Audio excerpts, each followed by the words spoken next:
Bonjour à toutes et à tous, on se retrouve aujourd'hui dans un nouveau tutoriel du bosquet et on peint le deuxième tutoriel de mars autour des arbres et plantes fleuries. Et aujourd'hui nous allons peindre un hibiscus en pot, donc un jeune hibiscus qui n'est pas encore planté soit dans la terre, soit un hibiscus ornemental d'intérieur. Donc l'idée ça va être de travailler surtout sur la densité du feuillage et les pops de couleurs puisque l'hibiscus a des fleurs, là j'ai choisi un classique, donc très rouge et assez volumineuse. Donc j'ai juste placé sur mon croquis, si je vous le rapproche, le pot, les branches principales avec les fleurs tournées dans différentes orientations, et c'est tout, on n'a pas fait de détails de feuillage.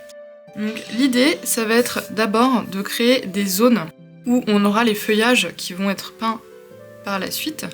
Donc on va se préparer un vert pour créer des zones assez floues avec le vert des feuilles. Donc je repasse à l'eau en fait au niveau des tiges principales, puisque c'est là où j'aurai des feuillages. Et il y aura forcément d'autres tiges qui partent à l'arrière si on veut densifier un petit peu. Donc l'idée, ça va être de vraiment faire un fond assez léger qui va permettre, quand on peindra nos feuillages et nos feuilles une à une, d'avoir un fond qui sera vert et pas blanc. Donc on peut faire le contour rapidement aussi des fleurs qui se trouveront à l'arrière-plan, pour avoir donc non pas le blanc du papier mais du vert, et ainsi créer la profondeur en fait et le foisonnement du feuillage, parce que si vous laissez du blanc ça va faire comme si effectivement il n'y avait pas du tout de feuilles derrière, et donc vous allez avoir un rendu plus découpé. Après ça dépend aussi du rendu que vous voulez avoir, est-ce que vous voulez quelque chose de très graphique, de plus découpé, ou d'un petit peu plus doux et un peu plus loose. Donc avec le vert que j'ai préparé, je vais venir tout simplement déposer des pigments partout où il y aura donc ces feuillages. Et on va prendre garde à venir avoir des gestes assez descendants pour avoir des choses plus claires en haut et plus sombres à mesure qu'on descend vers le pot, puisque les feuilles du dessus vont projeter leur ombre sur la zone la plus basse, et donc on aura une densité de feuilles et des ombres plus importantes en bas du pot. Pareillement, si vous décidez qu'il y a un point de lumière sur votre composition qui arrive par exemple d'en haut à droite, vous allez avoir cette zone-ci qui va être plus claire que celle-ci. Donc choisissez votre point de lumière au début pour pouvoir commencer à ombrer directement à partir de cette étape-là. Donc vous voyez, moi je vais repousser mes pigments. Là j'ai pris un très gros pinceau à la vie pour pouvoir aller couvrir des grosses zones avec pas mal de pigments. Et donc ça va être notre première couche. Je vais venir assombrir un petit peu ce côté-là. Et donc soit vous pouvez laisser sécher naturellement, soit vous prenez un pistolet à chaleur pour accélérer le processus. Et là on a placé juste notre zone, la zone où on va avoir tous nos feuillages.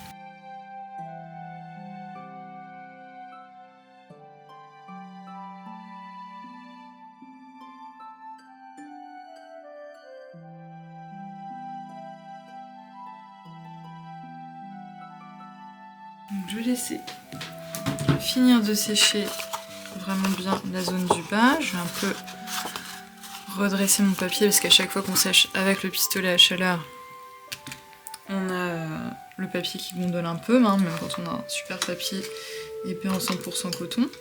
Et on va venir placer les fleurs.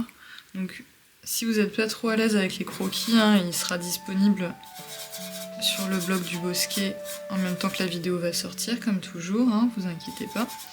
Et si vous le voyez en avant-première sur Patreon, il est juste en dessous à télécharger. Donc je vais préparer un rouge où je vais mélanger un rouge avec un sous-ton assez orangé, donc c'est Koi de chez Manon du Pigmentarium, et puis un rouge un peu plus froid de chez Daniel Smith pour avoir un entre-deux. Et je vais venir positionner les pétales un à un.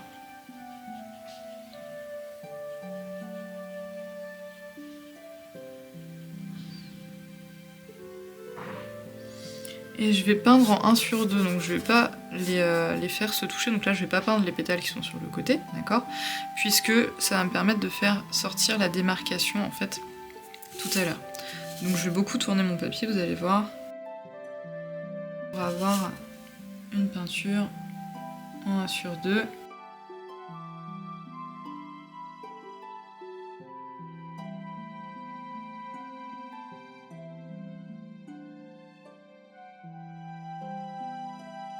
Et je vais chercher à avoir des pétales qui sont un peu plus clairs au centre. Donc pour ça, je vais venir dégrader ma couleur en mettant quelques pigments supplémentaires sur les bords des pétales et en venant absorber avec un pinceau qui a été rincé et séché au préalable un peu de couleur au centre pour créer de la lumière au niveau du point central des fleurs. Vous voyez, j'ai des fleurs à différents stades d'ouverture, hein, ça va me permettre quand même de montrer que ma plante est en pleine floraison. Et pendant que ces premières pétales la sèchent, je vais tranquillement aller me préparer un brin, un peu terre pour le pot. Donc je vais mélanger un ocre avec un peu du rouge de chez Manon. Et on va partir sur une base terre de sienne. Là, j'avais encore un peu d'ocre sur ma palette, donc j'aurais peut-être pas besoin d'en rajouter tant que ça.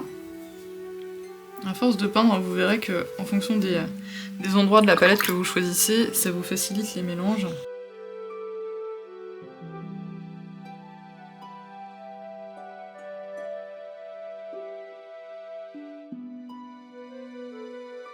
Donc pareil pour le pot, si la lumière arrive d'en haut à droite, hein, vous allez avoir une zone un peu plus sombre en bas et sur la gauche.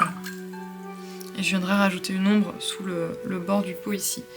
On va profiter aussi que le verre est sec pour faire la terre.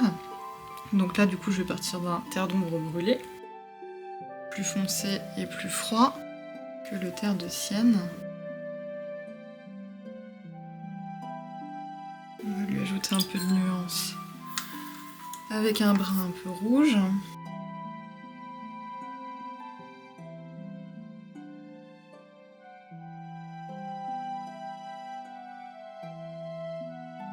Et on va pouvoir continuer le travail sur les pétales.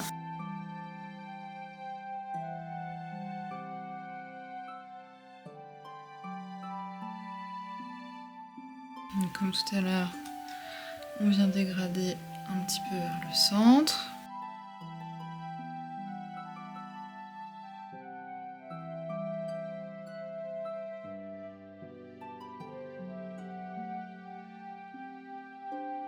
Et on va continuer à avancer comme ça en alternant la peinture du pot et des fleurs. Je ferai vraiment les feuilles en dernier.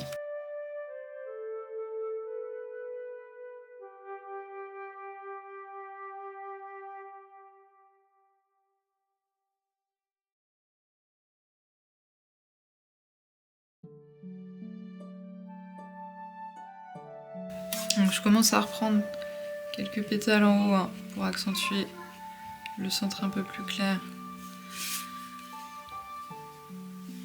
En faisant une deuxième couche qui ne va pas jusqu'au centre.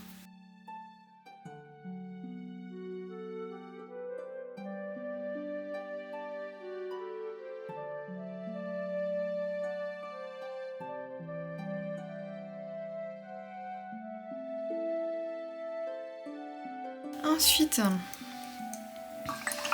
il me restera un pétale à faire ici.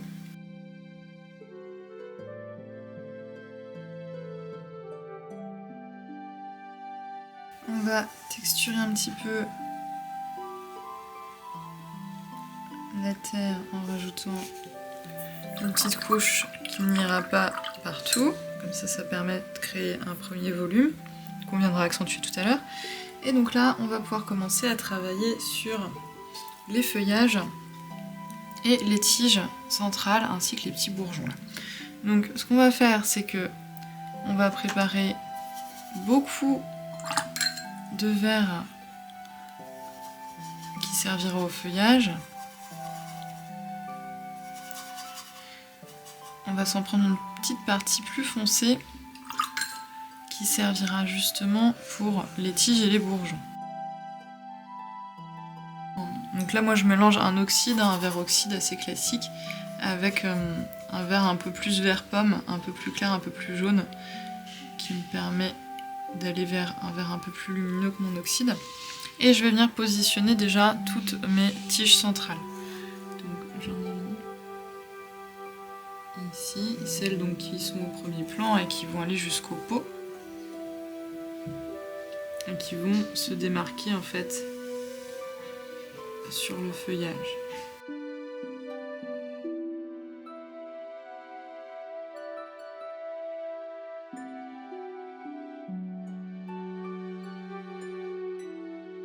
Donc plus vous allez foncer cette couleur, plus votre tige va avoir l'air d'être au premier plan. Pareil, plus vous allez épaissir votre trait, plus il va sembler être au premier plan.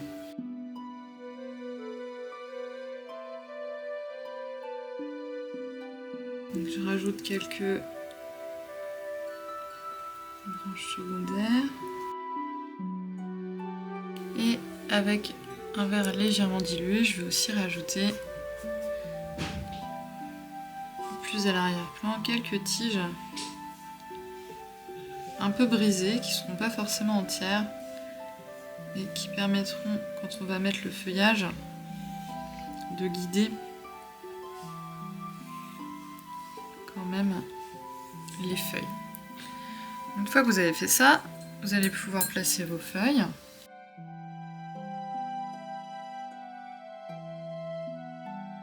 L'hibiscus, ça a quand même des feuilles légèrement dentelées et avec une forme assez ovale. Donc, en fonction du niveau de réalisme que vous voulez atteindre, vous pouvez y aller plus ou moins tranquillement.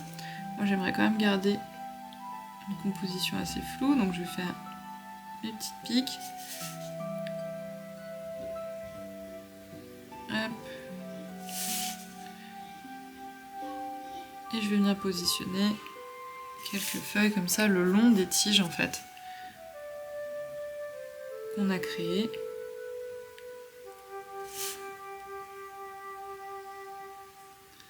Et par transparence, elles vont se passer un dessus-dessous. Donc le mieux c'est quand même de laisser sécher une feuille que vous avez faite avant d'en faire passer une autre dessus ou dessous. Et d'aller vers des feuilles plus petites, plus fines et plus claires aussi quand vous allez aller aux extrémités de vos branches. Vous pouvez aussi varier les orientations de vos feuilles en variant l'épaisseur, vers où la pointe pointe justement. On n'hésite pas à déborder légèrement de la zone verte qu'on a faite au départ, hein, c'est pas grave. Donc si vous n'avez pas trop l'habitude de peindre des feuillages comme ça, vous pouvez tout à fait partir d'une pointe de branche guide et descendre tout le long en alternant vos feuilles à gauche et à droite. Après, avec l'habitude, vous pourrez y aller un peu plus en lâcher prise comme moi je peux faire. Il faut juste bien veiller à ce que toutes vos fins de branches aient leur feuille terminale. Ça, c'est important.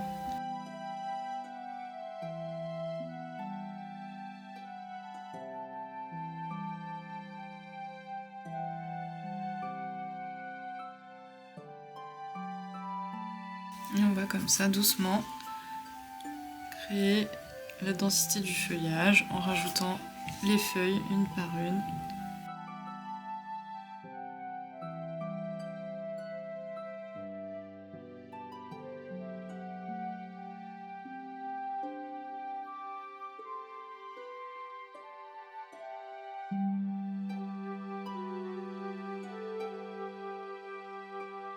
Donc vraiment, on n'hésite pas à déborder un petit peu de la zone verte hein, pour créer encore plus de densité et à peindre des demi-feuilles.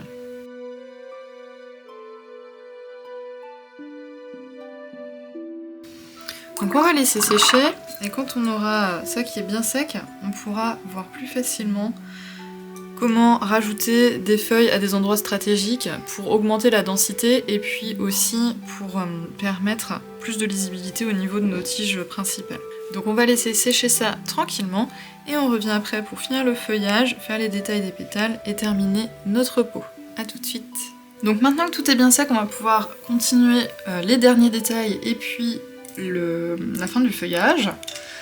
Donc je vais commencer par le pot. Donc j'ai la dernière bande de couleurs, là le liseré à terminer. Ouais, je vais en profiter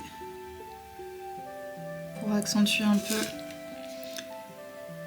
certaines ombres. Donc, je vous avais dit tout à l'heure, juste sous la bande ici. Donc, je dégrade avec de l'eau claire, jusqu'en bas de ma forme pour éviter des démarcations qui seraient disgracieuses.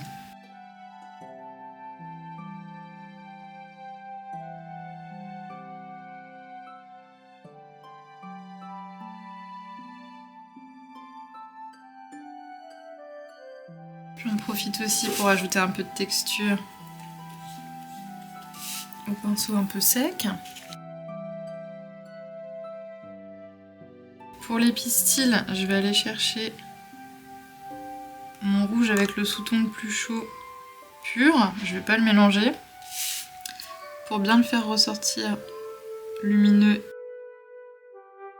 de mes fleurs. Alors on peut les faire jaunes, après vous regardez sur internet ou dans des livres de botanique, il y a plusieurs hibiscus qui existent avec des pistils de couleurs différentes, des pétales de couleurs différentes. Donc vous regardez dans des livres de botanique ou sur internet, il y a plusieurs hibiscus qui existent avec des couleurs de pétales, de pistils très variables aujourd'hui, donc vous prenez ce qui vous plaît le plus. L'idée, ça va être vraiment de faire ressortir cet élément puisqu'il est assez central dans la fleur. Donc si elle est de face, vous allez avoir moins besoin de le travailler au niveau de sa longueur. Et plus elle va être de profil, plus vous allez pouvoir jouer sur la façon dont il ressort des pétales. Moi, je vais continuer aussi mon travail un peu sur les pétales, notamment les plus clairs, que je vais un peu foncer et dégrader vers le centre pour leur apporter un peu de texture, et je vais le faire vraiment uniquement avec mon rouge le plus chaud pour apporter encore un peu de lumière à ma composition. Donc, je borde le pétale par le haut. Et avec mon pinceau rincé à l'eau claire, je viens remplir le reste de ma forme. Ça me permet sur des pétales qui ont un ton un peu trop froid ou qui sont beaucoup moins vifs que les autres, de venir tranquillement rattraper ma couleur en la dégradant. Ça peut aussi être un lavis complet, donc repasser une couche de couleur complètement sur un pétale pour le foncer intégralement. Donc après, ça dépend des effets de texture que vous voulez obtenir. S'il y a des pétales qui vous semblent trop clairs, des bourgeons qui vous sembleraient un petit peu trop effacés aussi.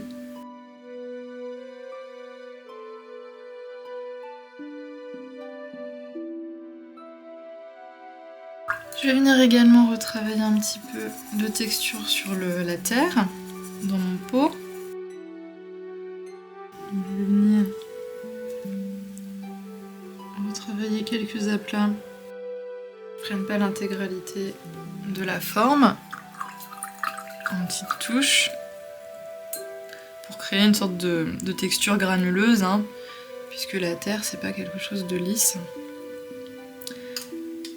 Et après, il reste juste à regarder à quel point vous voulez travailler votre feuillage. Donc vous pouvez le laisser soit assez flou comme il est présentement, ou alors vous pouvez venir rajouter encore soit des feuilles pour densifier votre composition ou pour remplir des zones qui vous semblent trop légères, trop blanches. Et ensuite, vous pouvez venir travailler du détail sur certaines nervures, sur certaines feuilles ou non, en fonction du rendu final que vous souhaitez. Donc là, moi, je vais rajouter quelques feuilles aux endroits qui me semblent manquer encore de structure ou de densité. Donc par exemple ici, je trouve que c'est trop léger sous ma fleur, donc je vais pas venir la coller, mais je vais venir rajouter une petite feuille. Et je vais faire ce travail partout où j'estime qu'il y a des manques. Partout aussi où je trouve que le premier aplat vert qu'on avait fait prend trop le pas sur la composition.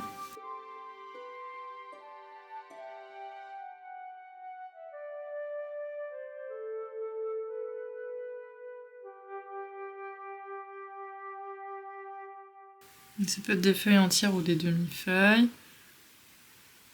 Vous pouvez varier les orientations. Vous pouvez travailler avec un pinceau un peu moins chargé aussi, qui vous permettra d'avoir des textures un peu plus sèches. N'hésitez pas à travailler sur la transparence aussi, en superposant à des feuilles déjà existantes.